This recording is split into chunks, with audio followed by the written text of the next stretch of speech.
جی، بسم اللہ الرحمن الرحیم۔ رب اشرح لی صدری ویسر لی امری واحلل عقدۃ من لسانی یفقہوا قولی۔ برادران عزیز، سب سے پہلے تو میں ادارہ معارف اسلامی کا شکر گزار ہوں کہ انہوں نے یہ مجھے موقع عطا کیا کہ میں آپ لوگوں سے اس نہایت ہی اہم موضوع پر گفتگو کر سکوں۔ اس میں بہت سی چیزیں ایسی ہوں گی جس میں میرے ذاتی ویوز بھی آ جائیں گے، لیکن اوور آل میں کوشش کروں گا کہ ایک آبجیکٹیو قسم کا تجزیہ آپ کے سامنے پیش کر سکوں۔ پاکستان اور افغانستان کے تعلقات میں تناؤ، حل کی راہیں اور سفارتی امکانات۔ اس میں سب سے پہلے تو یہ کہ پاکستان اور افغانستان کے تعلقات کیسے رہے ہیں اور اب کیسے ہیں، ان میں جو تناؤ ہے وہ تناؤ کیوں ہے، اس کے پس منظر میں کیا ہے، اس کی وجوہات کیا ہیں، اور جب ہم یہ سب جان لیں گے تو پھر ہم یہ سمجھ سکیں گے کہ اس کے حل کی کیا راہیں نکل سکتی ہیں، یعنی پس چبایت کرد پھر اب کرنا کیا چاہیے۔ تو افغانستان اور پاکستان کے تعلقات تو بہت پرانے ہیں۔ میں بلکہ یہ کہوں گا کہ اکثر لوگ تو کہتے ہیں کہ پاکستان بننے سے یعنی 1947 سے، میں یہ کہوں گا کہ یہ تعلقات پاکستان بننے سے پہلے سے ہیں۔ یعنی وہ مسلمان جو بر صغیر پاک و ہند میں رہتے تھے، ان کا جو تعلق افغانستان کے مسلمانوں سے تھا، وہ ہمارا سارا ایک تاریخی اور ثقافتی پس منظر بناتا ہے۔ ہم یہ دیکھتے ہیں کہ بر صغیر میں جو مسلمان ہیں، یعنی بنگلہ دیش، انڈیا، پاکستان میں جو مسلمان ہیں، وہ اس کی دو بڑی وجوہات بتائی جاتی ہیں کہ یہ لوگ کس وجہ سے مسلمان ہوئے۔ پہلی چیز تو اس لیے کہ یہاں پہ مسلم انویڈرز آئے، ان کے ساتھ ان کا کلچر آیا، ان کا مذہب آیا، ان کی زبان آئی، اور یہ انویڈرز سوائے محمد بن قاسم کے جو سندھ کی طرف سے آئے، یعنی بصرہ سے، عراق سے آئے، اور پھر انہوں نے دیبل کی بندرگاہ سے ادھر انٹری لی، لیکن اس کے علاوہ جتنے بھی حملہ آور تھے وہ افغانستان ہی کی طرف سے آئے۔ یعنی پرانے جتنے بھی حملہ آور تھے عموماً ان کے آنے کا روٹ یا تو درہ خیبر ہوتا تھا، جس کا مطلب تھا تورخم کے راستے، اور یا پھر چمن کے راستے، یعنی افغانستان ہی سے آتے تھے۔ چنانچہ محمود غزنوی یا شہاب الدین غوری یا ان کے بعد کے لوگ، اور پھر یہاں تک کہ احمد شاہ ابدالی وغیرہ، سب اسی طرف سے آئے۔ اور دوسرا یہ کہ وہ صوفیہ جنہوں نے یہاں پہ آ کے اپنے کردار کے ذریعے سے اسلام کا پرچار کیا، لوگوں کے دلوں میں اسلام سے محبت کی شمع روشن کی، اور اس کی وجہ سے جو غیر مسلم یہاں پہ تھے، خصوصاً ہندو، ان کی اکثریت مسلمان ہوئی۔ تو ان صوفیاء میں بھی تقریباً سبھی افغانستان کی طرف سے آئے ہیں۔ یعنی آپ شروع کر لیجئے سید علی ہجویری سے، جنہیں لوگ داتا گنج بخش کہتے ہیں، لاہور والے۔ تو وہ کہاں سے آئے؟ ہجویر جو ہے وہ غزنی کے ساتھ ایک چھوٹا سا قصبہ ہے، وہاں سے تشریف لائے۔ ہم معین الدین چشتی اجمیری کا ذکر کرتے ہیں تو چشت کہاں ہے جس کی وجہ سے پورا سلسلہ چشتیہ چلتا ہے؟ چشت ہرات کے قریب ایک قصبے کا نام ہے۔ اسی طرح حضرت مجدد الفسانی کے مرشد تھے حضرت باقی باللہ، وہ کابل سے تشریف لائے۔ لال شہباز قلندر خراسان سے آئے۔ خراسان کیا ہے؟ خراسان ناردرن افغانستان ہے، سمجھے۔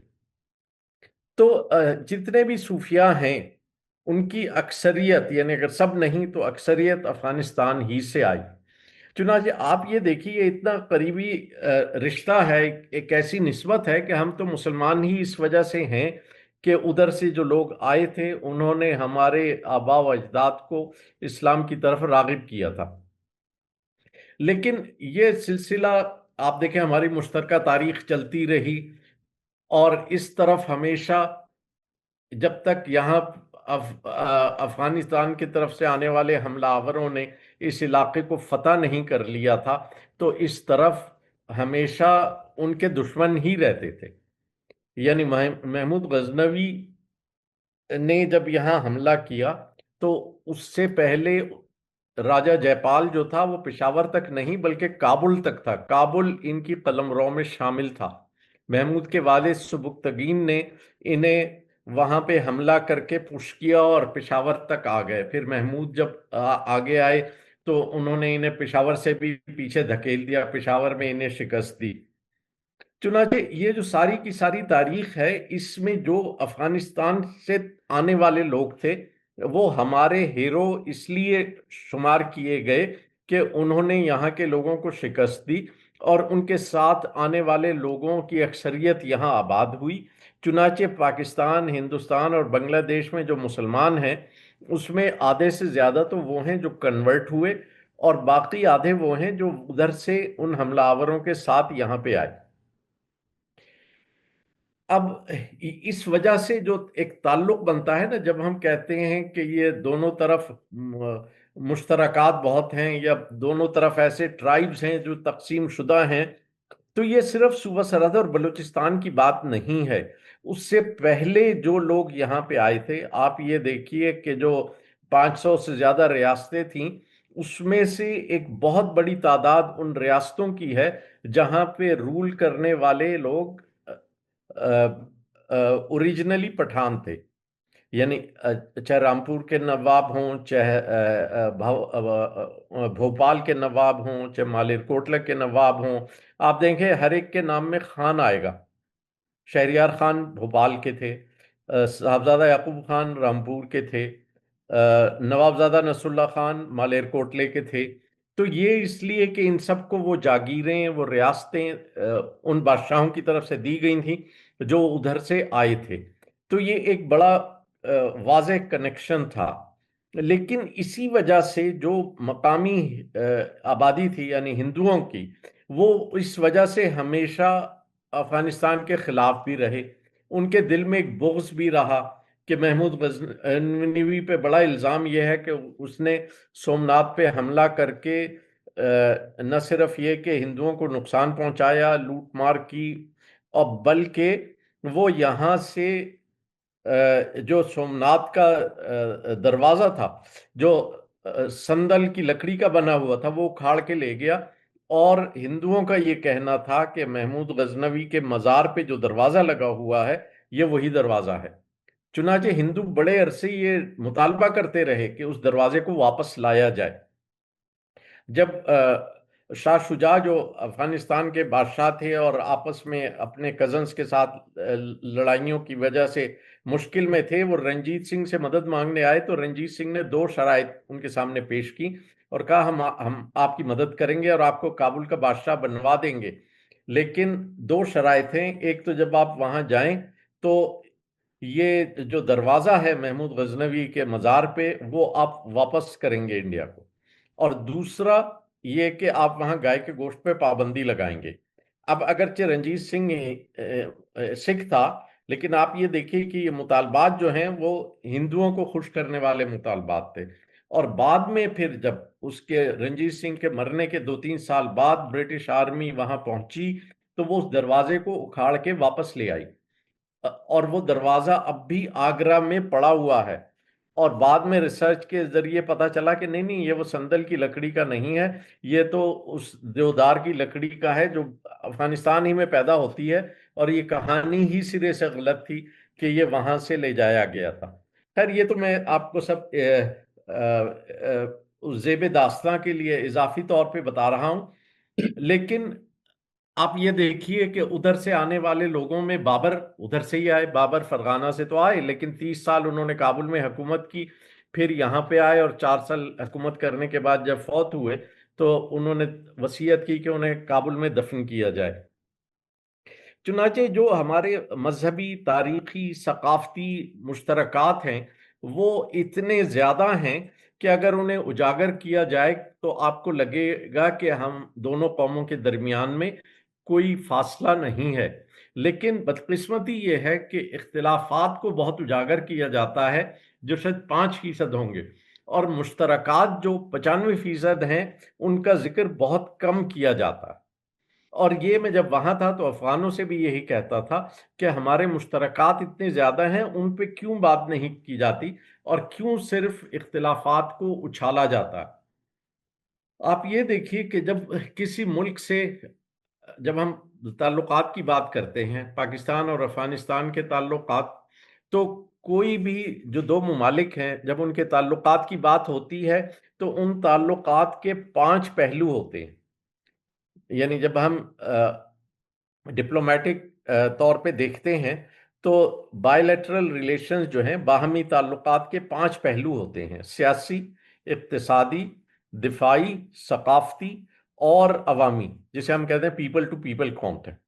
تو افغانستان کے ساتھ آپ یہ دیکھیے جو پیپل ٹو پیپل کانٹیکٹ ہے وہ سب سے زیادہ ہے، یعنی جو عوامی رابطے ہیں وہ ایسے کہ یہاں پہ بارڈر پہ روزانہ جو لوگ بارڈر کراس کرتے تھے ان کی تعداد روزانہ کے حساب سے 50,000 سے زیادہ تھی۔ شاید کسی دو ملکوں کے درمیان یہ تعلقات اتنے زیادہ نہیں ہوتے کہ افغان یہاں پہ ہر کام کے لیے آتے تھے، یعنی یہاں پہ وہ اپنے رشتہ داروں سے ملنے بھی آتے تھے، یہاں میڈیکل ٹریٹمنٹ کے لیے بھی آتے تھے، یہاں تجارت کے لیے بھی آتے تھے، یہاں ایجوکیشن کے لیے بھی آتے تھے، اور دوسرے ممالک کے ویزا لینے کے لیے یہاں کے ایمبیسیز کے پاس، دوسرے ممالک کی فلائٹس لینے کے لیے اسلام آباد اور کراچی آنا ہوتا تھا۔ اور پھر یہی نہیں، بارڈر پہ بہت سے پاکستانی اسکول ایسے تھے کہ جو بارڈر سے 1-2 میل کے علاقے میں تھے، تو افغان بچے صبح کو وہاں پڑھنے آتے تھے اور شام کو اپنے گھر واپس چلے جاتے تھے، یعنی بارڈر کے بہت سے علاقوں میں ایسا تھا۔ پھر جو افغان مہاجرین ہمارے یہاں آ کے رہتے رہے، 50 لاکھ کے قریب ایک زمانے میں ان کی تعداد پہنچ گئی تھی، اور 40 سال تک ہم نے ان کی میزبانی کی، اور یہاں پہ ایک وقت میں 5 لاکھ کے قریب افغان ریفیوجیز کے بچے پاکستانی اسکولوں میں پڑھ رہے تھے۔ یعنی ہم جو اسکالرشپ انہیں دیتے رہے وہ تو اس کے علاوہ تعلیمی طور پہ آپ یہ دیکھیں کہ افغانستان میں 50,000 سے زیادہ تعلیم یافتہ لوگ وہ ہیں جو پاکستانی یونیورسٹیز کے گریجویٹس ہیں، جنہوں نے گریجویشن یہاں آ کے ہماری یونیورسٹیز میں کی ہے، اور اب بھی ہم جو انہیں اسکالرشپس دے رہے ہیں بڑے عرصے سے، ہر سال 700-800 افغانی بچے یہاں پہ آتے ہیں پڑھنے کے لیے، اور مختلف ہائر ایجوکیشن کے مضامین جو ہیں، جیسے میڈیکل میں، انجینئرنگ میں، بزنس ایڈمنسٹریشن میں، اور مختلف سائنسی سبجیکٹس میں وہ یہاں پہ آ کے داخلے لیتے ہیں، فری اسکالرشپ انہیں ملتا ہے اور وہ یہاں سے پڑھ کے واپس جاتے ہیں۔ تو جو ہمارے تعلقات ہیں عوامی طور پہ بہت بہتر ہیں، ثقافتی طور پہ بہت اچھے ہیں، کیونکہ دونوں طرف جو زبانیں بولی جاتی ہیں وہ بڑی حد تک مشترک ہیں، دونوں طرف کا کلچر جو ہے وہ بڑی حد تک مشترک ہے، مذہبی اقدار مشترک ہیں۔ اس کے علاوہ جہاں پہ مشکل ہے وہ ہے سیاسی تعلق اور دفاعی تعلق، ورنہ اقتصادی تعلقات بھی بہت اچھے ہیں۔ اقتصادی تعلقات میں آپ دیکھیے کہ جو افغانستان سے ہماری اپنی باہمی تجارت ہے وہ بھی کوئی 2 بلین ڈالر تک جاتی ہے، یعنی اس میں اونچ نیچ ہوتی رہتی ہے لیکن وہ 2 بلین ڈالر تک ہے۔ اس کے علاوہ جو ان کی ٹرانزٹ ٹریڈ ہے وہ اسی طرح 3-4 بلین ڈالر کی جو پاکستان سے گزر کے جاتی ہے۔ پھر جو ہم نے اکنامک اسسٹنس پیکیجز انہیں دیے ہیں، وہاں پہ ہم نے اسکول بنائے، وہاں یونیورسٹیز میں فیکلٹیز بنائیں، وہاں پہ ہم نے سڑکیں بنائیں، وہاں ہم نے ہاسپٹلز بنائے، تو یہ سارے اکنامک پیکیجز ہم نے انہیں دیے۔ اس کے علاوہ ان کے اسٹوڈنٹس کو اسکالرشپ دیے، یعنی یہ سب کی سب وہ چیزیں تھیں جو تعلقات کو بہتر بنانے کے لیے کی گئیں۔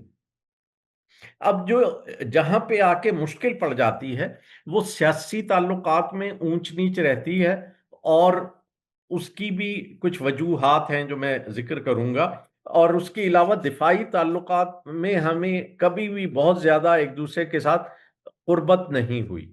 جیسے ثقافتی اور معاشی اور عوامی تعلقات میں بہت قریب رہے، اس طرح ہم دفاعی تعلقات میں کبھی ایسا نہیں رہا۔ اس کے لیے ہم نے بہت کوششیں بھی کی، ہمارے تقریباً سارے جو آرمی چیفز تھے انہوں نے کابل کا دورہ کیا، جو ISI کے چیفز تھے انہوں نے کابل کا دورہ کیا، اور جواب میں ان کو بھی بلایا، اور ان کے لوگ بھی جو چیفز تھے انٹیلیجنس کے بھی اور آرمی کے بھی، وہ بھی کئی دفعہ پاکستان آئے۔ لیکن کچھ ایسی مشکلات تھیں جن کا حل نہ افغان نکال سکے اور نہ ہم نکال سکے، اور ان کی وجہ سے پھر سیاسی مشکلات بھی آتی رہیں۔ چنانچہ ہم نے ایک دفعہ یہ کوشش کی کہ دفاعی تعلقات کو بہتر کیا جائے۔ چنانچہ ISI اور جو ان کا NDS تھا اس کے درمیان ایک تعاون کا معاہدہ جو تھا وہ کرنے کی کوشش کی گئی۔ معاہدے پہ انیشل بھی ہو گئے، اور آپ میں سے بہت سے لوگ جانتے ہوں گے کہ انیشل ہونے کا مطلب یہ ہے کہ دونوں طرف سے اتفاق رائے ہے، اور اب اسے صرف رسمی طور پہ فارملی سائن کرنا ہے۔ لیکن افغانستان میں بھارت کی لابی، انڈیا کی لابی اتنی سٹرونگ ہے کہ جو ہی انہیں یہ پتہ چلتا ہے کہ کوئی حکومت پاکستان سے قریب آ رہی ہے، وہ کچھ نہ کچھ ایسے اقدامات ضرور کرتے ہیں جس سے بدگمانیاں پیدا ہو جائیں اور جس کی وجہ سے دونوں ممالک دوبارہ دور ہو جائیں۔ اس موقع پہ ایک چیز میں آپ سے کہوں گا کہ ہمارے تعلقات کی جو باٹم لائن ہے وہ ہمیں ہمیشہ ذہن میں رکھنی چاہیے، اور وہ باٹم لائن یہ ہے کہ اگر پاکستان اور افغانستان کے تعلقات بہتر ہوتے ہیں تو یہ بھارت کی پالیسیوں کی ناکامی ہے، چونکہ بھارت کی اصل خواہش یہی ہے کہ افغانستان سے جو تعلقات وہ بڑھائے اس میں افغان سرزمین کو پاکستان کے خلاف استعمال کرے۔ یعنی یہ جو ہے نا کہ آپ ان کا فلسفہ چانکیہ والا کہ آپ کا پڑوسی آپ کا دشمن ہے اور پڑوسی کا پڑوسی آپ کا دوست ہے، تو اسی فلسفے کے تحت وہ افغانستان سے دوستی کرنا چاہتے ہیں۔ اس میں افغانستان کا مفاد بہت کم ہے، اور انڈیا کا مفاد یعنی باقی معاشی مفادات کے علاوہ سب سے بڑا سیاسی مفاد یہی ہے کہ وہ افغان سرزمین کو پاکستان کے خلاف استعمال کرے۔ چنانچہ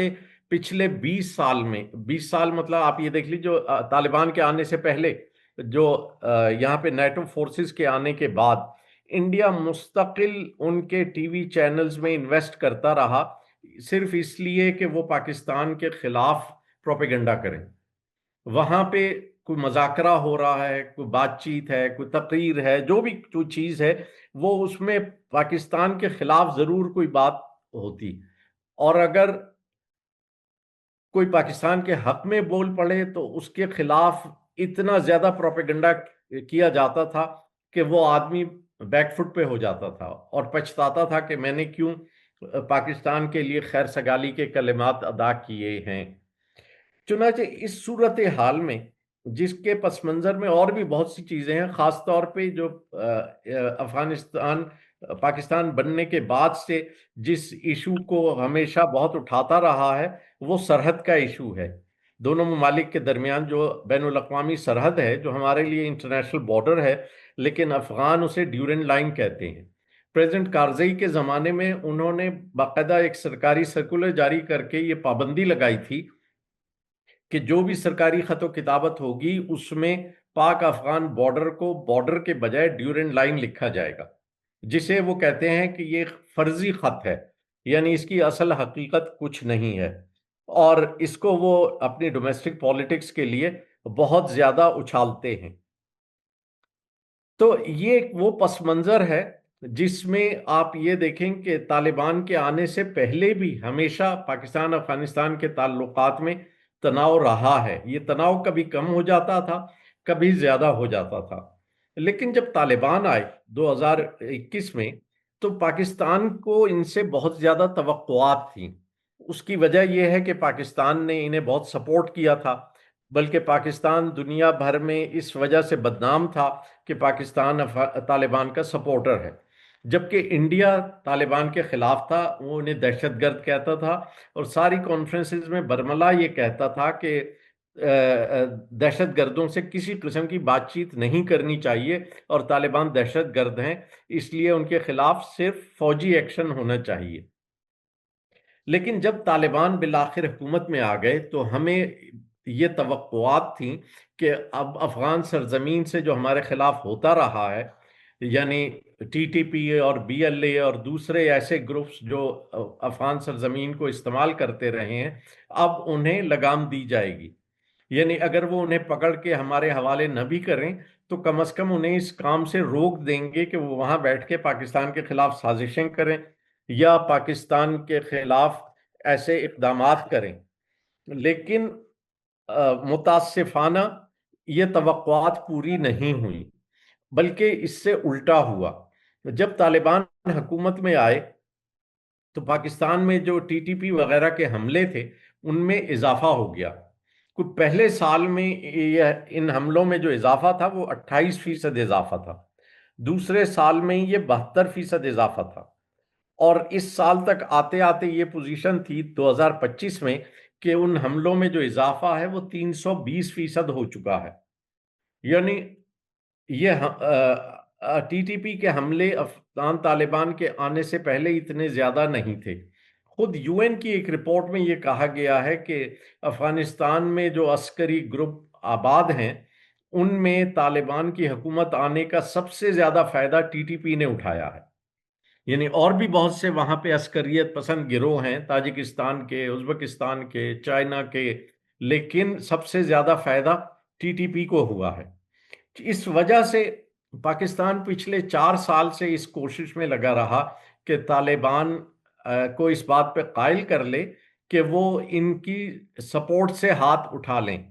طالبان بظاہر یہ کہتے رہے ہمیشہ کہ جی ٹھیک ہے ہم کوشش کریں گے، اور بہت سے عذر ان کے وہ پیش کرتے تھے. لیکن آہستہ آہستہ 4 سال بعد جب پاکستان میں جو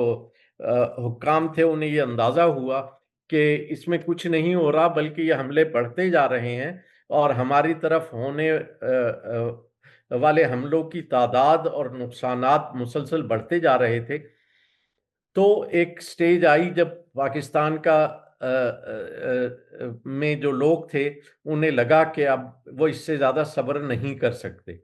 اور اس کے بعد انہوں نے جوابی کارروائی شروع کی. چنانچہ آپ نے دیکھا کہ جو کچھ ٹارگٹ کر کے انہوں نے جو بقول ہمارے حکام کے، انہوں نے ان علاقوں کو، ان جگہوں کو ٹارگٹ کیا جہاں ٹی ٹی پی کے ٹھکانے تھے یا پناہ گاہیں تھی. اس کے جواب میں طالبان نے جب ہمارے پورے بارڈر پہ ایک اٹیک کیا، جو بظاہر تو اس لیے تھا کہ اس کی آڑ میں ٹی ٹی پی والے یہاں اندر آ سکیں، لیکن اس میں سب سے اہم چیز یہ تھی کہ خود طالبان کی فورسز نے ہمارے پہ حملہ کیا تھا. اس سے پہلے تو ٹی ٹی پی والے بارڈر پہ آ کے اٹیکس کرتے رہتے تھے، اور ٹی ٹی اے والے یعنی افغان طالبان یہ کہتے تھے کہ ہم انہیں روکنے کی کوشش کریں گے. لیکن اس دفعہ جو ہوا وہ یہ تھا کہ انہوں نے باقاعدہ حملہ کیا، وہ اپنے ٹینک بھی لے کے آئے، تو ایک باقاعدہ جنگ کا سما پیدا ہو گیا. اس کے جواب میں پاکستان نے بھی پوری دفاعی کارروائی کی، لیکن ظاہر ہے اب یہ دو پڑوسی اور دو برادر ملکوں کے درمیان تھا، اور یہ کوئی بہت اچھا معاملہ نہیں تھا. ایک بہت افسوسناک بات تھی کہ دو پڑوسی برادر ملک جو ہے آپس میں جنگ پہ آمادہ ہو گئے ہیں. چنانچہ آپ نے دیکھا کہ دوحہ میں کوششیں کی گئیں سیز فائر کے لیے، سیز فائر ہو گیا. اس کے بعد استنبول میں اس سیز فائر کو ایکسٹینڈ کیا گیا. اب 6 نومبر کو دوبارہ جو پرنسپلز کی میٹنگ استنبول ہی میں ہوگی، جس میں تفصیلات طے کریں گے، اور اس میں یہ ڈیٹیلز طے کریں گے کہ جو مانیٹرنگ میکانزم کیسا ہوگا کہ جس سے جو یہ ویریفائی کرے کہ افغانستان کی سائٹ سے پاکستان پہ کسی قسم کے حملے نہیں ہو رہے یا دونوں طرف سے کوئی حملہ نہیں ہو رہا. تو یہ تو ابھی تک کی وہ پروگریس تھی. اب سوال یہ ہے کہ اس کے حل کی راہیں کیا ہیں؟ حل کی راہ جو ہے، پاکستان نے اس سے پہلے تو مستقل یہ کیا ہے کہ جسے اسٹریٹجک پیشنس کہتے ہیں، کہ ہم نے پچھلے 70-75 سال میں کوشش یہ کی ہے کہ افغانستان کے ساتھ جو تناؤ ہوتا ہے وہ کبھی بھی جنگ کی صورت اختیار نہ کرے، اور اس کے لیے ہم نے اگر ان کی طرف سے کچھ زیادتی بھی ہوئی تو ہمیشہ صبر کا مظاہرہ کیا. لیکن اب چونکہ حالات ہماری توقع کے برخلاف بہت زیادہ خطرناک ہو گئے تھے، چنانچہ پاکستان کی طرف سے بھی اس پہ ایکشن لیا گیا. اب حل کی راہیں تو یہی ہیں. سب سے پہلے تو یہ ہے کہ جو سیز فائر والا معاملہ ہے یہ استنبول میں اللہ کرے اس کا کوئی مستقل حل نکل آئے اور جنگ مستقل طور پہ بند ہو جائے. جب یہ ہو جائے تو اس کے بعد آپ کو سی بی ایمز کی ضرورت ہوتی ہے، کانفیڈنس بلڈنگ میجرز کی. یعنی دونوں ممالک کی طرف سے کچھ ایسے معاملات ہوں جس سے آپس میں جو ٹرسٹ بالکل ختم ہو گیا، ٹرسٹ لیول، اسے دوبارہ آہستہ آہستہ بڑھایا جا سکے. اور ہمارے جو اختلافات ہیں انہیں ہم مؤخر کر دیں، یعنی بیک برنر پہ ڈال دیں، اور جو ہمارے مشترکات ہیں انہیں زیادہ سے زیادہ اجاگر کرنے کی کوشش کریں. اصل میں تعلقات کو خراب کرنے میں تو 2 دن لگتے ہیں اور انہیں بہتر بنانے کے لیے کئی سال درکار ہوتے ہیں. اور اس میں اب ہم صرف امید ہی کر سکتے ہیں کہ انشاءاللہ جلد ہی اس معاہدے کے بعد جو اللہ کرے کہ 6 نومبر کو جو استنبول میں بات چیت ہونی ہے اس کا کوئی نتیجہ نکل آئے تو پھر امید ہے کہ انشاءاللہ تعلقات کو بہتری کی صورت کوئی پیدا کی جا سکے گی. میں ایک چیز اور عرض کر دوں کہ بعض ایشوز ایسے تھے کہ جو جب سے پاکستان بنا ہے اس وقت سے چل رہے تھے. اس میں سب سے اہم چیز جو ہے جو افغانوں کی طرف سے ڈومیسٹک پالیٹکس کے لیے استعمال ہوتی رہی وہ ہے سرحد کا معاملہ، ڈیورنڈ لائن جسے ہم کہتے ہیں.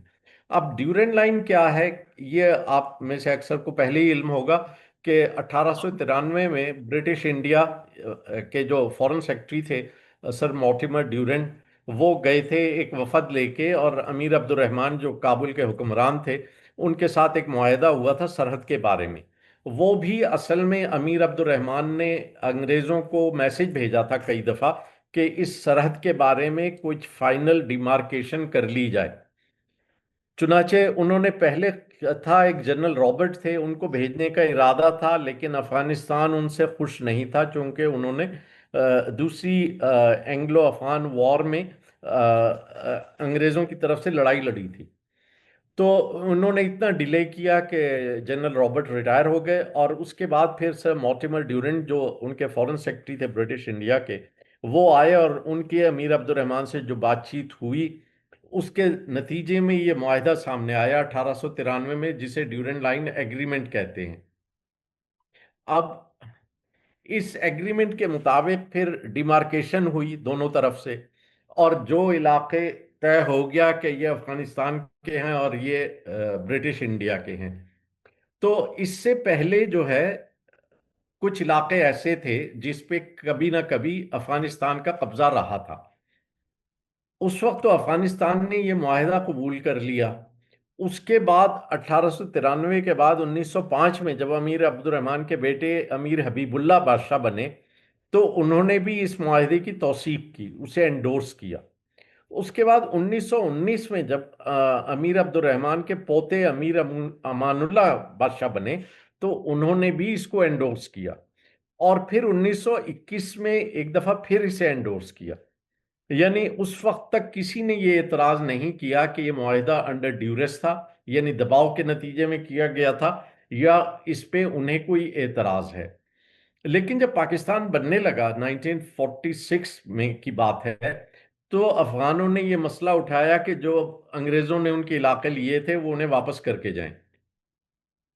چنانچہ اس وقت آپ لوگوں کو معلوم ہے کہ 1946 میں ایک عبوری حکومت منتخب ہوئی تھی جس کی قیادت پنڈت جواہر لال نہرو کر رہے تھے، اور فورن منسٹری بھی انہی کے پاس تھی. تو انہیں جب وہ فائل پیش کی گئی جس میں بتایا گیا کہ افغانستان والوں کا یہ مطالبہ آیا ہے،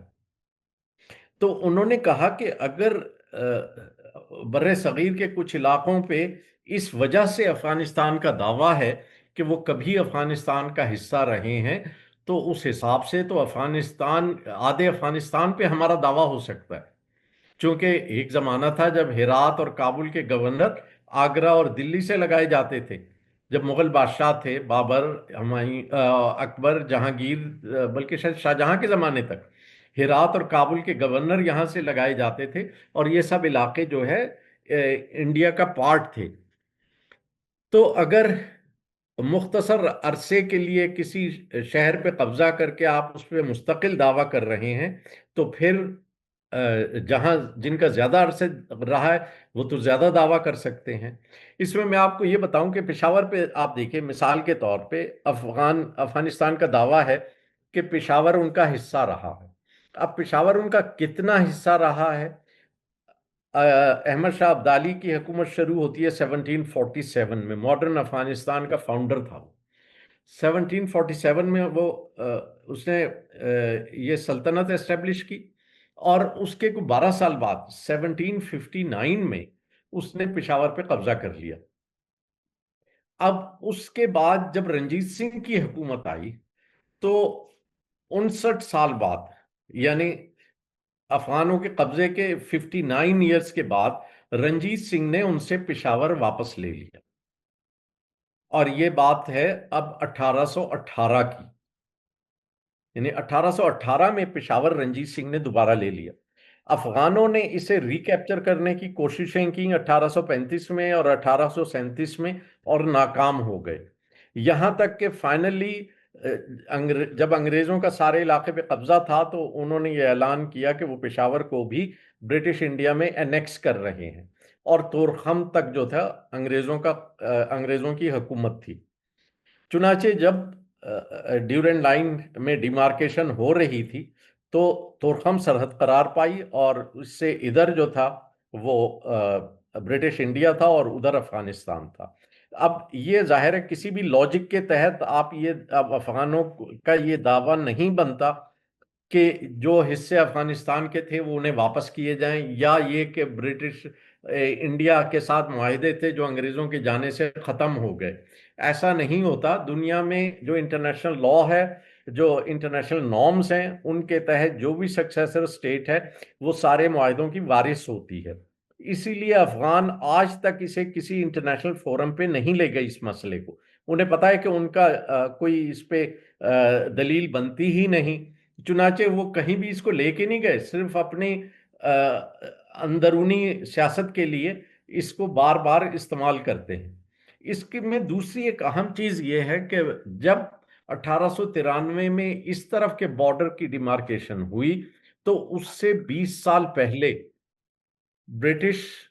امپائر اور رشین امپائر نے مل کے افغانستان کے ناردرن بارڈر کی ڈیمارکیشن بھی کی تھی، اور اس میں افغانوں کو شامل بھی نہیں کیا تھا۔ وہ برطانیہ اور روس نے مل کے یہ طے کر لیا کہ دریائے آمو جو ہے وہ سرحد ہے، چنانچہ وہ سرحد آج تک ہے۔ تاجکستان، ازبکستان، ترکمانستان اس کے اس پار ہیں، اور اس دریا آمو سے ادھر افغانستان ہے، اور اس پہ آج تک افغانوں نے کوئی اعتراض نہیں کیا، چونکہ ان کے بہت سے قصبے دریائے آمو کے پار تھے جو سب کے سب روس میں چلے گئے اور بعد میں سوویت یونین کا حصہ بنے۔ اور 1921 میں جب سوویت یونین 1917 میں مارز وجود میں آ گیا تو 1921 میں انہوں نے یہ کہا بھی کہ آپ کے کچھ علاقے ہمارے پاس ہیں، ہم انہیں واپس کرنے کے لیے تیار ہیں، لیکن انہیں واپس کبھی نہیں کیا، بلکہ 1946 میں ایک اور معاہدے کے ذریعے سے انہیں باقاعدہ سوویت یونین میں شامل کر لیا، اور اب تک بھی وہ علاقے ادھر ہی ہیں، اور کوئی افغان انہیں نہیں مانگتا کہ یہ ہمارے علاقے واپس کیے جائیں، بلکہ یہ بھی نہیں کہتے کہ ہم تو اس معاہدے میں شامل ہی نہیں تھے، ہمارے علاقے کس طرح انگریزوں نے اور روسیوں نے مل کے بانٹ دیے۔ لیکن یہاں جہاں ان کے اپنے امیر نے دستخط کیے، جہاں ان کے 3 بادشاہوں نے معاہدے کو انڈورس کیا، اس پہ وہ صرف سیاسی مقاصد کے تحت اعتراضات کرتے رہتے ہیں۔ ابرار صاحب، ایک جیسے آپ نے فرمایا کہ پاکستان اور افغانستان کے تعلقات کی تو بڑی ٹھوس بنیادیں موجود ہیں، اچھا لیکن طالبان حکومت کی ہندوستان سے تعلقات کی کیا بنیاد ہو سکتی ہے؟ یہ بہت سمجھ نہیں آ رہی بات کہ چلیے کمیونسٹ رجیم تھی یا ظاہر شاہ یا اس سے پہلے کا معاملہ ہو بادشاہوں کا، تو ہندوستان سے کوئی قربت ہو، لیکن طالبان کی ہندوستان سے، اور وہ بھی چلیں وہاں پر کانگریس ہوتی تو بات سمجھ آتی، بالکل ہی انتہا پسند یعنی بی جے پی کے ساتھ، یہ اس کی کیا بنیادیں ہو سکتی ہیں؟ اضافہ کر رہا ہوں میں جی تاکہ آپ اکٹھے اس کا جی جواب دے دیں۔ جی بتا جیسا کہ آپ جی نے فرمائیے۔ فرمایا کہ انڈیا طالبان کو دہشت گرد کہتا رہا ہے، اور جی پاکستان نے پچھلے 20 سال میں بظاہر جس طرح افغانستان کی یا ان کے پوری جدوجہد کی سپورٹ کی ہے، روس کے خلاف بھی، امریکہ کے خلاف بھی، عملاً پاکستان ان کا بیس پہ کیمپ تھا، لیکن اس سب کے باوجود یہ پچھلے بہت تھوڑے عرصے میں ایسا لگ رہا ہے کہ انڈیا کی ڈپلومیسی یا انڈیا کی سفارتکاری اتنی کامیاب رہی ہے کہ اس نے کشمیر کے خلاف بھی ان سے بیان دلوا لیا اور ڈیورنڈ لینڈ کا معاملہ بھی پھر سے اٹھوا دیا۔ تو یہ ایک طرح سے یہ نہیں کہہ سکتے انڈیا کی کامیاب سفارتکاری ہے اور پاکستان کے حوالے سے ذرا مختلف صورتحال پیدا ہو رہی ہے۔ تو یہ میں چاہ رہا تھا کہ آپ اکٹھے اس کو دیکھ لیں۔ ہاں جی، اصل میں بدقسمتی سے طالبان کے دوبارہ آنے کے بعد سے جو ٹی ٹی پی کا مسئلہ پاکستان کو ستاتا رہا ہے، اس کی وجہ سے یہ تعلقات خراب رہے، اور ٹی ٹی پی چونکہ انڈیا کے پروکسی کے طور پہ کام کرتی رہی۔ آپ لوگوں کے علم میں ہوگا کہ ٹی ٹی پی بنی تو مشرف کے زمانے میں، اور اس وجہ سے بنی کہ اس زمانے میں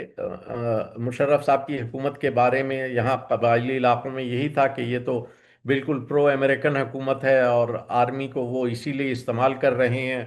چنانچہ یہاں پہ جو ٹی ٹی پی بنی، اصل میں تو اس کی جڑیں ان حالات میں تھیں، لیکن پھر جب بھی کوئی ایسا گروپ یہاں بنتا ہے جس کی وجوہات تو مقامی ہوتی ہیں، لیکن جب وہ اٹھ کھڑا ہوتا ہے تو انڈیا کی پوری کوشش ہوتی ہے کہ کسی طرح اس تحریک کو یا اس گروہ کو ہائی جیک کر لیا جائے۔ چنانچہ ان کے لیڈروں کو جو سپورٹ کی ضرورت تھی وہ انڈیا کی طرف سے مستقل ملتی رہی، یعنی چاہے وہ کارزئی کا زمانہ تھا یا وہ اشرف غنی کا زمانہ تھا، انڈیا کی طرف سے کھلم کھلا ان کی سپورٹ ہوتی رہی، انہیں اسلحہ، انہیں پیسہ دیا جاتا رہا۔ اور طالبان کے آنے سے پہلے یہ کام جو افغان کی انٹیلیجنس ایجنسی تھی، N D S, national directorate of security, اس کے تھرو ہوتا تھا باقاعدہ، یعنی را جو ہے وہ انہیں سپلائی کرتی تھی اور این ڈی ایس والے آگے ٹی ٹی پی کو سپلائی کرتے تھے۔ لیکن جب طالبان کی حکومت آئی تو یہ انڈیا کے ایک دم سے تعلقات منقطع ہو گئے، ان کے ایڈوائزر جو ہر منسٹری میں بیٹھے ہوئے تھے وہ واپس چلے گئے۔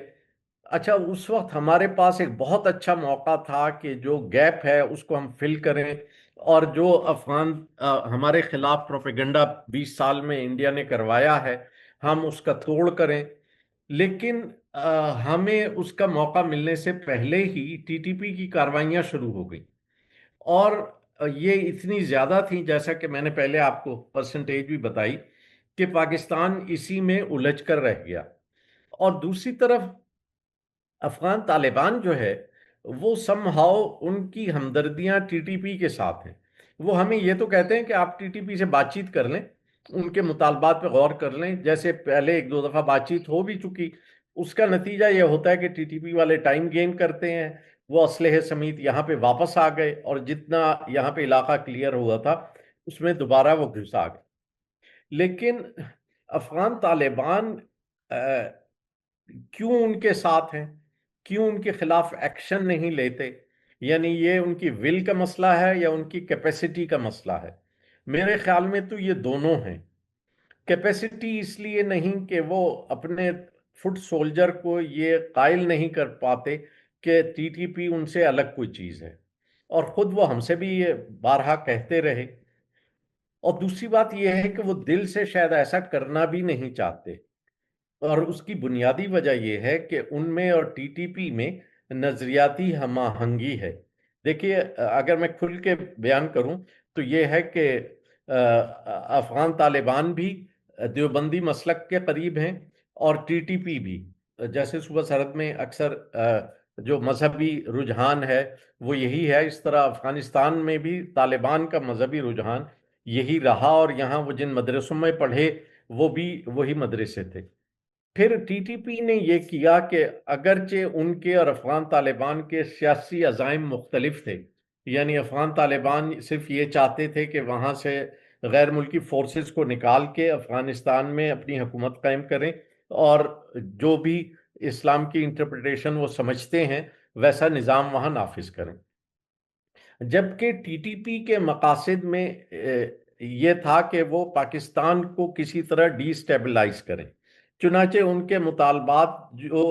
آتے ہیں وہ بہت مختلف قسم کے ہوتے ہیں۔ اب مثلا وہ کہتے ہیں کہ جی جو فاٹا کو آپ نے قبائلی علاقے کو صوبہ سرحد میں مرج کیا ہے اس کو واپس کر دیں،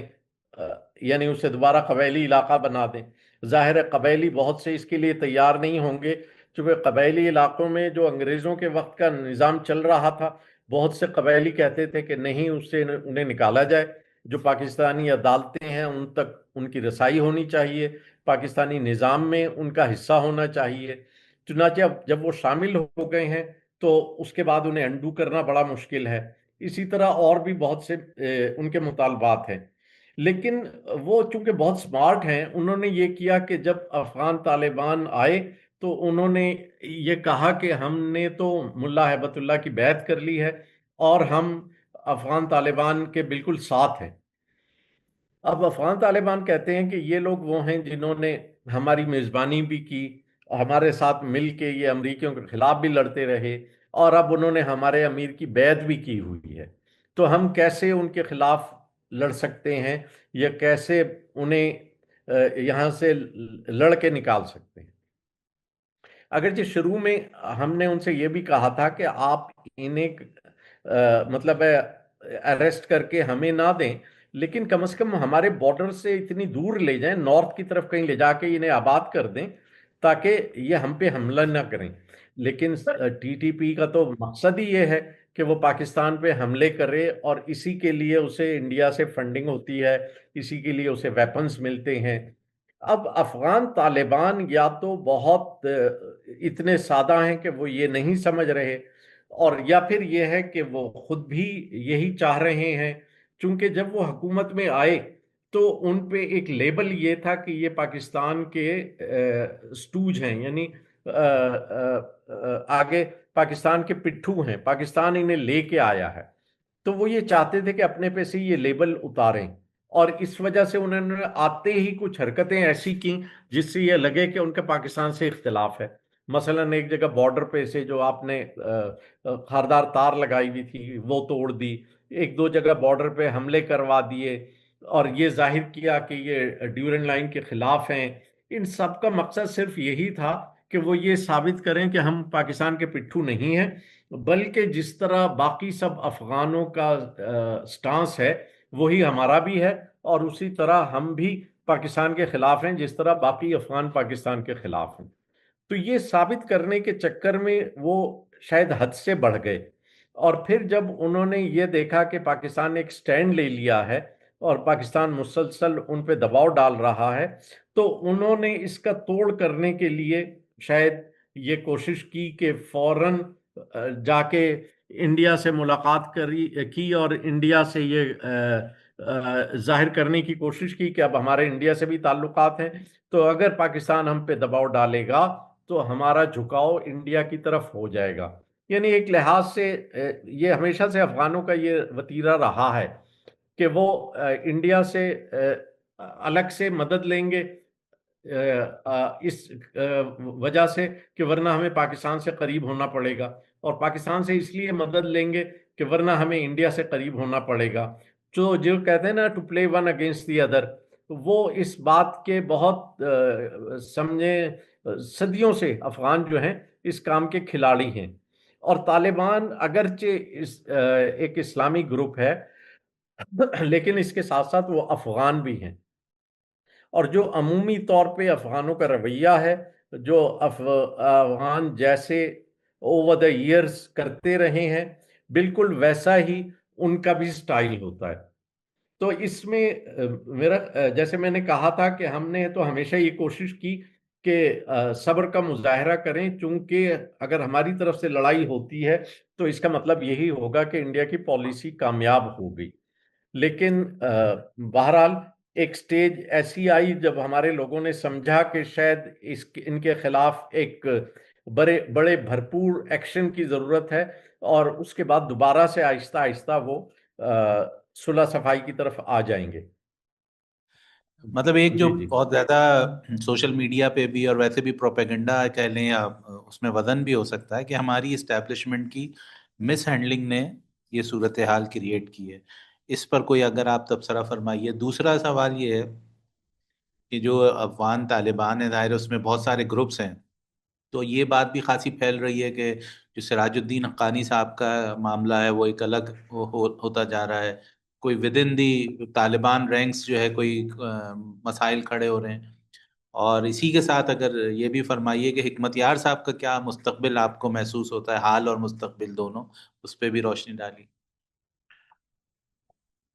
اچھا، پہلے میرا خیال ہے میں ریورس آرڈر میں شروع کر لیتا ہوں۔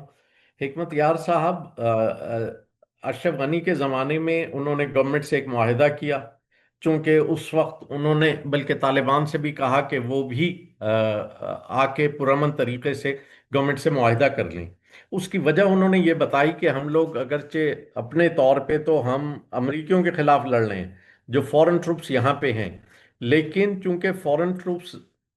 خود کم ہوتے ہیں لڑنے میں اور افغان فوجیوں کو زیادہ آگے کیا ہوا ہوتا ہے، تو اگر ایک فورنر مرتا ہے تو 100 افغانی مرتے ہیں، اور اس لیے ہم یہ جو جنگ لڑ رہے ہیں اس میں دونوں طرف سے افغان ہی مر رہے ہیں۔ اور اسی وجہ سے انہوں نے اس وقت طالبان سے بھی اپیل کی تھی کہ وہ بھی آ کے افغان حکومت سے معاہدہ کر لیں اور سب مل کے پھر یہ کوشش کریں کہ وہاں سے فورن ٹروپس کو واپس بھیجا جائے۔ چنانچہ اس کے بعد سے وہ کابل میں آ گئے، اس سے پہلے وہ 20 سال کے لگ بھگ روپوش رہے تھے۔ کابل میں آنے کے بعد اتفاق کی بات ہے کہ اس کے کچھ عرصے بعد یعنی 4-5 سال بعد اشرف غنی کی حکومت ختم ہو گئی اور طالبان آ گئے۔ تو افغان رہنماؤں میں سے جو 3 رہنما ایسے تھے جنہوں نے بھاگنے کی کوشش نہیں کی اور کابل میں رہنے کو ترجیح دی، اس میں حکمت یار بھی تھے، ان کے علاوہ کارزئی، حامد کارزئی اور عبداللہ۔ تو یہ 3 رہنما جو تھے یہ کابل ہی میں رہے، اور ہمیں ایک گمان مجھے یہ تھا کہ اگر طالبان حکمت کا مظاہرہ کریں، وزڈم سے کام لیں، تو وہ یہ کر سکتے تھے کہ ان 3 رہنماؤں کو اپنے ساتھ ملا کے کوئی کاؤنسل بنا دیتے، یعنی جس میں 2-4 طالبان کے لوگ اور 2-3 یہ لوگ، اور اسے کوئی نام دے دیتے، کاؤنسل آف ایلڈرز یا رولنگ کاؤنسل یا کچھ بنا کے، تاکہ دنیا بھر کو یہ دکھا سکتے کہ جی یہ صرف طالبان نہیں ہے بلکہ یہ افغان رہنما عمومی طور پہ سب اس میں شریک ہیں۔ تو جو انکلوسیو گورنمنٹ والا مطالبہ ہے مستقل، اس کا کچھ وہ ہو جاتا، جواب بن جاتا، کچھ تلافی ہو جاتی، لیکن بہرحال انہوں نے یہ نہیں کیا، اور ان تینوں کو کابل میں رکھا تو، لیکن بالکل سائیڈ لائن کر کے رکھا، یعنی حکومتی معاملات سے الگ تھلگ رکھا۔ اس کا نتیجہ یہ ہے کہ یہ اب بھی وہاں ہیں تو صحیح، لیکن ان کا کوئی بڑا رول نہیں ہے۔ اس سے پہلے جب طالبان 1 حکومت میں آئے تھے ملا عمر کے وقت میں، تو اس وقت حکمت یار صاحب نے انہیں آفر کی تھی کہ میں آپ کا ساتھ دینے کے لیے تیار ہوں، تو انہوں نے کہا کہ نہیں، آپ اگر ہمارے ساتھ آئیں گے تو ہماری رینکس میں لوگ وہ مطمئن نہیں ہوں گے، تو آپ ایسا کریں کہ آپ کے جو نچلے درجے کے لوگ ہیں، جو فٹ سولجر ہیں، ان سب سے کہیں کہ وہ ہمیں جوائن کر لیں، لیکن آپ خود نہ آئیں۔ اور اب بھی ظاہر ہے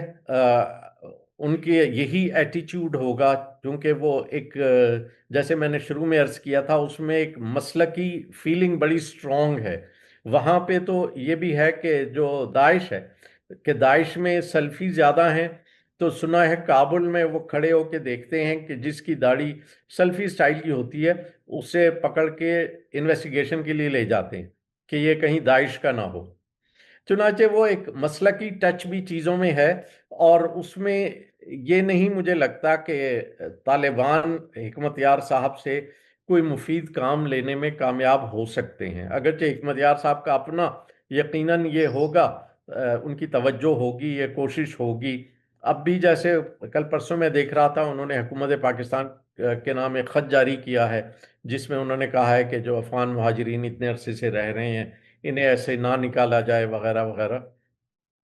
لیکن اب وہ وہاں ایک قومی رہنما کے طور پہ ہیں تو، اور اس سے پہلے ان کی پارٹی نے الیکشن بھی لڑا تھا جب یہ اشرف غنی کا آخری الیکشن ہوا تھا جس میں عبداللہ بھی تھے، وہ بھی تھے، اس میں حکمت یار صاحب بھی تھے، اور یہ تیسرے نمبر پہ آئے تھے. تو وہاں پہ ان کا ایک وہ ہے تو ایک حلقہ اثر تو ہے، اگرچہ جب وہ 15-20 سال روپوش رہے تو ان کی پارٹی کے 4-5 گروپ وہاں بن گئے تھے. ان میں سے ایک وہ تھی جو پولیٹیکلی رجسٹرڈ تھی، جو الیکشن میں حصہ لیتی تھی، کچھ الگ الگ ناموں سے بن گئے تھے، یعنی کہ 5 کے قریب گروپ تو مجھے پتا ہے جو حزب اسلامی کے وہاں بنے ہوئے تھے. تو اس طرح وہ کچھ تتر بتر سے ہو گئے، لیکن بہرحال اب بھی ان کے نام کا ایک اثر ہے، مگر مجھے لگتا نہیں کہ موجودہ صورتحال میں وہ کچھ کر سکیں گے، الا یہ کہ اگر طالبان خود اس میں سیریس ہوں اور ان سے کام لینا چاہیں تو وہ اور کچھ نہیں تو شاید پاکستان اور افغانستان کے تعلقات کی بہتری میں کوئی رول پلے کر سکیں. اس کے علاوہ جو آپ نے پوچھا کہ وہ تعلقات ہمارے جو خراب ہوئے ہیں، اس میں مجھے لگتا ہے مس ہینڈلنگ کہیے اسے یا کیا کہیں، کہ جب سے طالبان آئے ہیں ہماری طرف سے یہ کوشش تو کی گئی کہ ان کے ساتھ ہم زیادہ سے زیادہ بہتری کر سکیں. آپ دیکھیں طالبان کے آنے کے فوراً بعد ہم نے انہیں ویلکم کیا، اس کے بعد ہم نے یہاں پہ ایک کانفرنس کی OIC کی جس میں ہیومینیٹیرین اسسٹنس کے لیے اعلانات کروائے گئے. پھر ہمارے فورن منسٹر وہاں گئے اور وہاں پہ انہیں 5 ارب روپے کے ان کائنڈ مدد کا اعلان کیا. ان کے ہائر ایجوکیشن کے منسٹر یہاں آئے تو ہم نے 4000 اسکالرشپس کا اعلان کیا. یعنی ہم اور پھر جتنی بھی ریجنل میٹنگز ہوئیں، انٹرنیشنل میٹنگز ہوئیں، اس میں ہم نے کوشش کی کہ طالبان کو تسلیم کرنے کی طرف آہستہ آہستہ قدم اٹھائے جائیں. اس دفعہ پاکستان کی کوشش یہ تھی کہ پہلے کی طرح پاکستان اکیلا تسلیم نہ کر لے بلکہ ریجنل کنٹریز کو ساتھ لے کے بڑھا جائے. ایک سٹیج پہ یہ ہونے بھی والا تھا، ریجنل کنٹریز یعنی جیسے ماسکو فارمیٹ والے ہیں، سینٹرل ایشین، چائنا، رشیا، ایک میٹنگ میں وہ کافی اس بات کے قریب بھی آ گئے تھے. لیکن پھر اچانک طالبان نے کوئی ایسا اعلان کر دیا جیسے خواتین کے اسکول بند کرنے والا، تو یعنی ایسا جس سے ایک دم سے ریئیکشن ہوا اور باقی ممالک جو ہے وہ جہاں تک ہم انہیں کھینچ کے لائے تھے وہ اس سے واپس ہو گئے، انڈو ہو گیا. چنانچہ یہ معاملات بیچ میں رہ گئے. طالبان کو تو بہت بار مختلف طریقوں سے ہم نے سمجھانے کی کوشش کی، جو دنیا کا ویو ہے وہ بھی انہیں بتایا، جو ریجنل کنٹریز چاہتے ہیں وہ بھی بتایا، اور یہ کہ ہم ان کے مخلص ہیں، ہم ان کی سپورٹ کرنا چاہتے ہیں، یہ سب باتیں ان سے ہوئیں. لیکن طالبان کا اپنا ایک سٹائل ہے، ایک ایٹیچیوڈ ہے. وہ جب طالبان 1 تھے تو وہ اس وقت بھی تھا کہ وہ ہماری بات نہیں مانتے تھے، لیکن اس وقت یہ تھا کہ کم از کم ایسا نہیں تھا کہ وہ اٹھ کر ہمارے پہ حملہ کر دیں. ملا عمر کا مجھے یاد ہے ایک دفعہ انہیں بتایا گیا کہ جی ہمارے پہ بہت پریشر ہے امریکہ کی طرف سے، ویسٹ کی طرف سے، چونکہ ہم نے آپ کو تسلیم کیا ہوا ہے تو ظاہر ہے جب بھی کچھ ہوتا ہے تو ہمارے پہ بھی پریشر آتا ہے. تو انہوں نے کہا کہ آپ لوگ اگر چاہیں تو ایسا کر لیں کہ ہماری طرف اپنی توپوں کا رخ کر دیں، اور دنیا کو اگر آپ یہ ثابت کرنا چاہیں کہ آپ ہمارے ساتھ نہیں ہیں تو ہمیں آپ سے کوئی گلہ نہیں ہوگا، چونکہ آپ کے ہمارے پہ اتنے احسانات ہیں کہ ہم آپ کو ہمیشہ اپنا محسن مانتے رہیں گے. تو یہ اس وقت کا ایٹیچیوڈ تھا. لیکن اب آپ یہ دیکھ رہے ہیں کہ ہم نے اگر TTP کے ٹھکانوں پہ بھی حملہ کیا تو جواب میں افغان طالبان توپیں لے کے آپ کے بارڈر پہ اٹیک کرنے آ گئے، اور پورے بارڈر پہ تھرو آؤٹ. تو یہ جو رویہ ہے اس کا پس منظر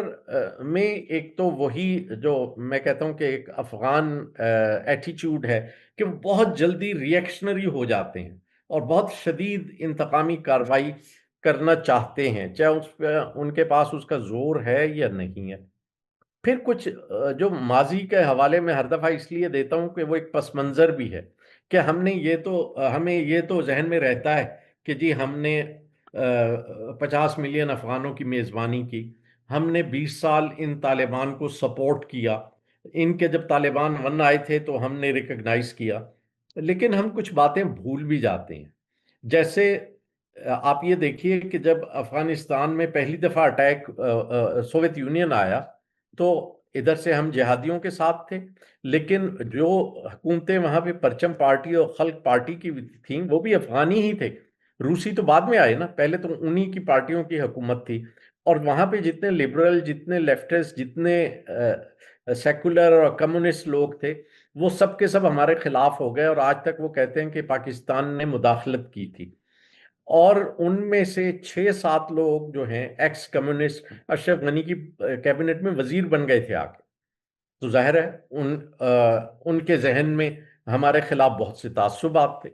پھر دوسری دفعہ جب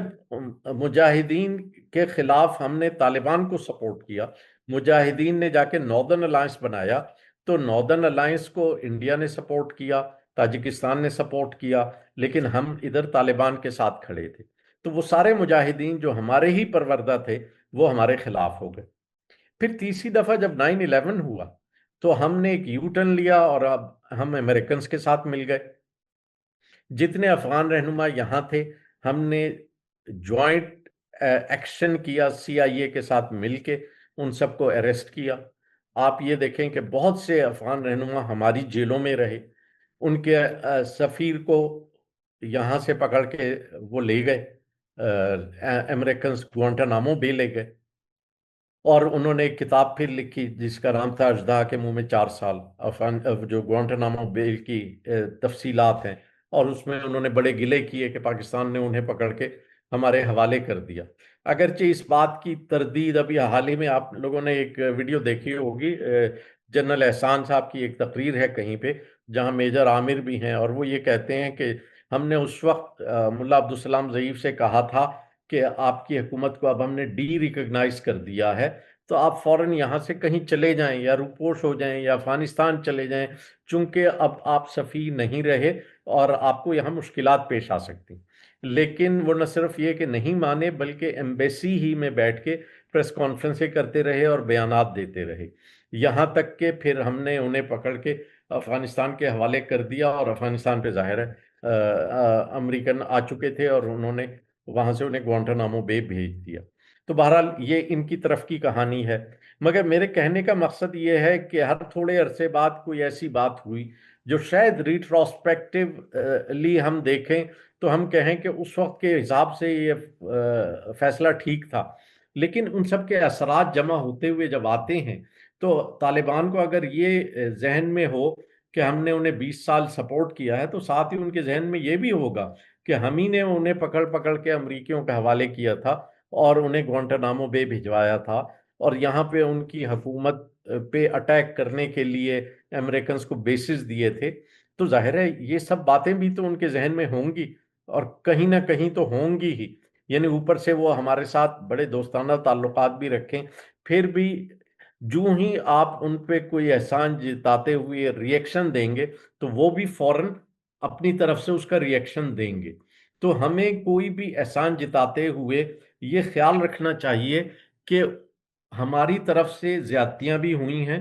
اور جس طرح ہم ان سے توقعات رکھتے ہیں شاید وہ بھی ہم سے بہت توقعات رکھتے تھے.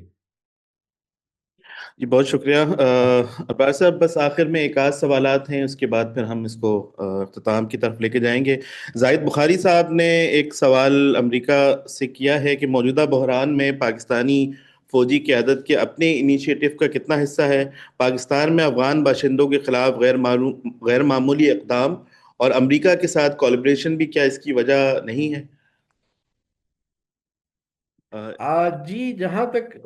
میرا ویو ہے، یعنی آپ اس سے اختلاف بھی کر سکتے ہیں، کہ جو صورتحال ٹی ٹی پی کی وجہ سے بن گئی تھی اس میں مجھے یہ لگتا ہے کہ اس میں ہمارے لوگ جو تھے ان کا صبر جواب دے گیا، مطلب دے لاس دیئر پیشنس، اور ان کو لگا کہ ہم اپنی ایفرٹس ایگزاسٹ کر چکے ہیں، اور ہمارے بار بار کے کہنے کے باوجود افغان طالبان جو ہیں ٹی ٹی پی کے خلاف کوئی ایکشن نہیں کر رہے. نہ صرف ایکشن نہیں کر رہے اور بلکہ انہیں وہاں پناہ گاہیں دی ہوئی ہیں اور انہیں باقاعدہ سپورٹ کیا جا رہا ہے اور وہ وہاں وی آئی پی بن کے گھوم رہے ہیں. تو یہ جو اپروچ تھی، اس کی وجہ سے جو ہمارا ریئیکشن تھا، یعنی جو ہم نے روکا ہوا تو تھا، لیکن وہ جو ایک اندر سے ایک لاوا ابل رہا تھا وہ سمجھے بڑھتا گیا، اور ایک سٹیج پہ ہم نے یہ فیصلہ کیا کہ کائنیٹک ایکشن لیا جائے اور جو ان کے ٹھکانے ہیں وہاں پہ انہیں نشانہ بنایا جائے. یہ خاص طور پہ اس وقت ہوا جب ہمارے یہاں ایک کرنل شہید ہو گئے، ایک میجر شہید ہو گئے، اور پے در پے ہمارے جوان جو ہے ان کی شہادتیں ہوتی رہیں. تو اس میں یہ ایکشن لیا گیا، اور جبکہ ہمیں واضح طور پر یہ بھی پتا تھا کہ ان کے وہاں ٹھکانے ہیں، وہ کہاں ہیں، یہ ساری چیزیں ہم افغان طالبان کو بار بار بتا چکے تھے. چنانچہ اس میں میرا خیال نہیں کہ امریکہ کو کچھ کہنے کی ضرورت تھی. یہ چونکہ پاکستان کے اپنے حالات تھے، ان سے نبٹنے کے لیے انہیں کچھ نہ کچھ از خود ہی طے کرنا تھا. اور دوسرا مجھے لگتا یہ ہے کہ جیسے اس سے پہلے مئی میں ہم انڈیا کے ساتھ جنگ میں ایک کافی برتری حاصل کر چکے تھے، تو ہمیں یہ خیال تھا کہ افغانستان کے ساتھ بھی ہم کم از کم ہمیں بہت زیادہ اپیزمنٹ کی پالیسی کی ضرورت نہیں ہے. انڈیا کے ساتھ ہم 8-10 سال اپیزمنٹ کرتے رہے اور کوئی نتیجہ نہیں نکلا، اور فائنلی اس کے بدلے میں انہوں نے ہم پہ اٹیک ہی کیا. تو یہی صورتحال افغانستان میں پیدا ہو گئی کہ جب افغان طالبان کی فوج نے آ کے ہمارے بارڈرز پہ اٹیک کر دیا، تو اس سے یہی لگتا ہے کہ جی آپ جتنی اپیزمنٹ کر رہے ہیں اس سے کوئی فائدہ ہونے کے بجائے نقصان ہی ہو رہا.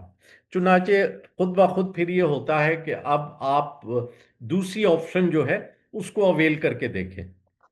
تو شاید اسی صورتحال میں ہم نے دوسری آپشن کو اویل کیا، اور اب دیکھیں کہ اس کے بعد سیز فائر جو ہے اس کی کیا صورتحال بنتی ہے. اور بظاہر تو امید ہے کہ انشاءاللہ ترکیہ اور دوحہ جو ہیں قطر دونوں کوششیں کر رہے ہیں، اور خود پاکستان بھی یہی چاہے گا اور افغانستان بھی یہی چاہے گا. افغانستان کا تو ایک انڈیکیشن مل بھی گئی کہ وہاں سے 4 دن بعد جب پاکستانی وفد ناکام ہو کے واپس لوٹ رہا تھا، تو جب وہ ایئرپورٹ کے لیے نکل پڑے تھے، اس وقت پھر افغانوں نے اور ترکوں نے مل کے طے کیا کہ نہیں، اس کو ایک چانس اور دینا چاہیے ڈائیلاگ کو، اور پاکستانی وفد کو ایئرپورٹ سے واپس بلایا گیا. چنانچہ اس سے ان کی خواہش کا اظہار تو ہوتا ہے کہ وہ سیز فائر کنٹینیو کرنا چاہتے ہیں اور جنگ نہیں چاہتے، اور پاکستان بھی یقیناً جنگ کا خواہش مند نہیں ہے. ہماری خواہش بھی یہ ہے کہ پرامن طریقے سے تعلقات بہتر ہو جائیں، پرامن طریقے سے معاملات ٹھیک ہو جائیں، لیکن اس کے لیے جو ہم سجیسٹ کر رہے ہیں کہ ایک مانیٹرنگ میکینزم جو ویریفائیبل ہو، جس میں یہ باقاعدہ گارنٹرز ہوں، اور جس کی وجہ سے پاکستان میں جو حملے ہو رہے ہیں افغانستان کی طرف سے ٹی ٹی پی کے سازشوں کے یا ان کی پلاننگ کے نتیجے میں ان کی روک تھام کی جا سکے.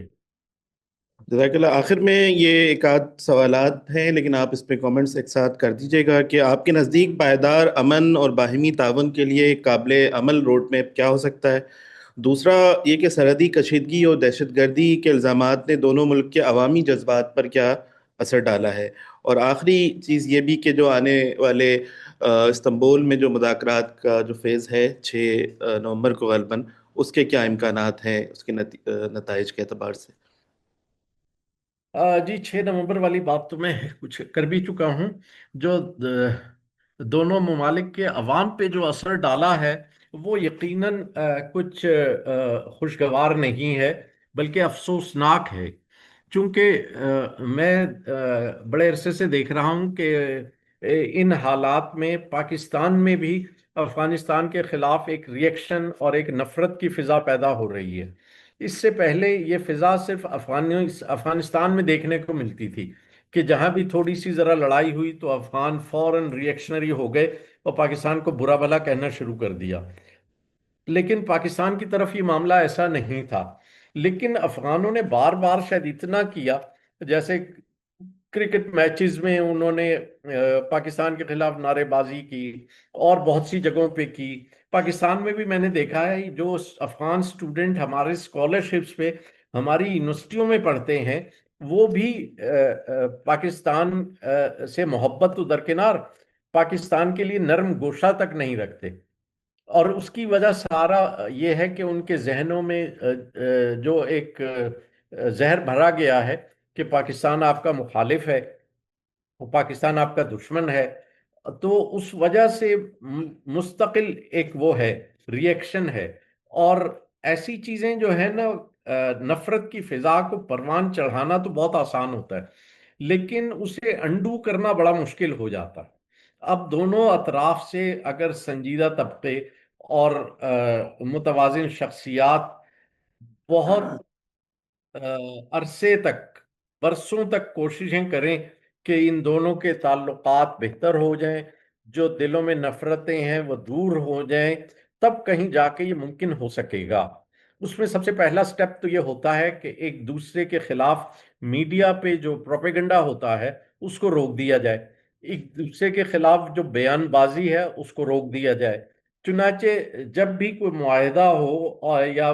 تعلقات بہتر کرنے کی بات ہو تو اس میں پہلا نقطہ ہمیشہ یہی ہونا چاہیے کہ ایک دوسرے کے خلاف